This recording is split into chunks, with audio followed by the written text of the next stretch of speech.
j'espère que vous allez bien. Aujourd'hui, nous allons aborder le sujet de la confiance en soi.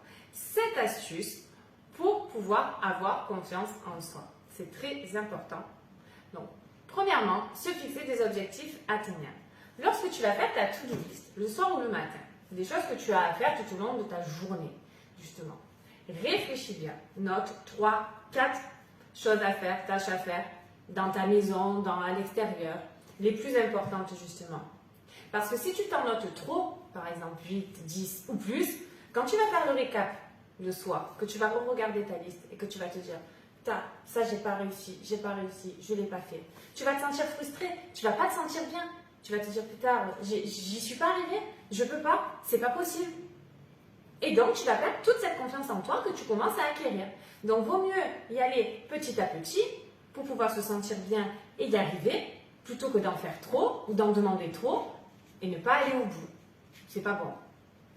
Ensuite, établir un lien social. C'est très important d'avoir des activités autour, de voir des personnes autres que le quotidien, que la famille, que des amis, ou comment t'expliquer, ou rester chez toi, ou les enfants. Il faut que tu puisses discuter d'autres choses qui te passionnent.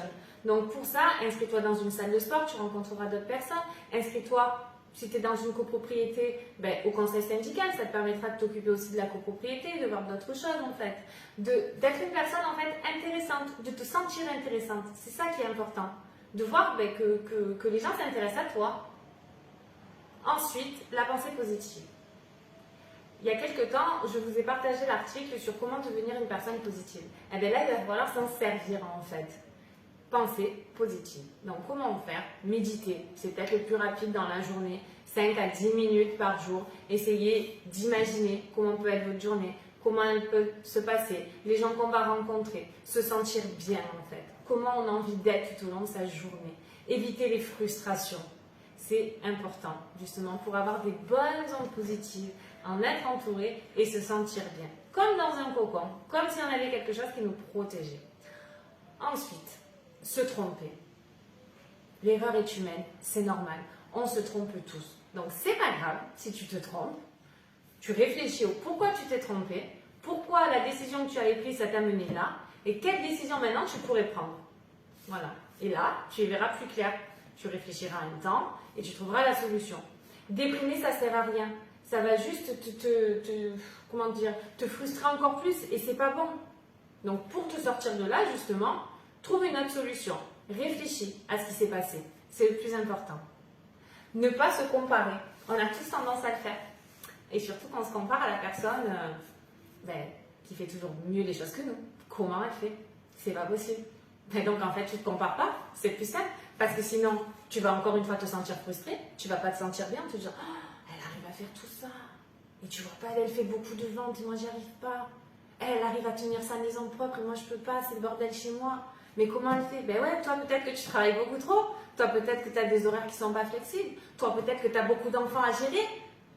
Voilà, on a tous des vies différentes. Tous. Donc ce n'est pas possible. Si tu commences à te comparer, tu ne vas pas te sentir bien. Donc, tu restes sur tes objectifs que tu t'es fixés, à ligne droite, tu te mets des œillères, et puis tu avances, sans te poser de questions, enfin en te posant les bonnes questions, mais que tu t'es fixé dans tes objectifs, mais pas plus. Ne commence pas à te comparer, tu ne vas pas te sentir bien, du tout. Ensuite, s'affirmer et s'assumer. Alors, s'affirmer, c'est savoir dire non. Non, j'ai pas envie de faire ça, je ne me sens pas. Parce que si tu dis tout le temps oui, tu vas te rajouter des tâches tout au long de la journée. Et à la fin, tu auras peut-être fait autre chose que tes objectifs. Et c'est pas bon, c'est pas le but en fait. Donc savoir dire non, je n'ai pas envie, non, je ne peux pas. Et puis même si la personne elle est déçue, mais c'est pas grave. Ce qui compte, c'est toi avant tout. Pour que tu te sentes bien. S'assumer. Se sentir bien dans sa peau, se sentir belle, se sentir aimée. Mais pour ça, il faut que tu sois toi, tout simplement. Et si tu n'aimes pas la personne que tu es et que tu as envie de changer ou de devenir autre, mais il faut trouver des petites solutions que tu mettes en place. Peut-être faire plus de sport, peut-être prendre plus soin de toi, prendre plus de temps pour toi aussi, pour que tu te retrouves, quitte à faire une introspection, pour que tu saches ce que tu as envie vraiment, qui tu as envie vraiment d'être. C'est ça qu'il faut trouver pour se sentir bien. Parce que la personne qui doit s'aimer ou qui doit t'aimer, ben c'est toi en fait. Toi, tu dois t'aimer pour que les autres puissent t'aimer. C'est ça qui est le plus important. Et là, tu verras, beaucoup de portes s'ouvriront autour de toi. Parce que quand tu auras acquis cette confiance en toi, les autres le ressentiront. Ça sera comme une auréole que tu auras autour de toi. Les autres le sentiront. Toi, tu te sentiras bien, épanoui dans ta vie.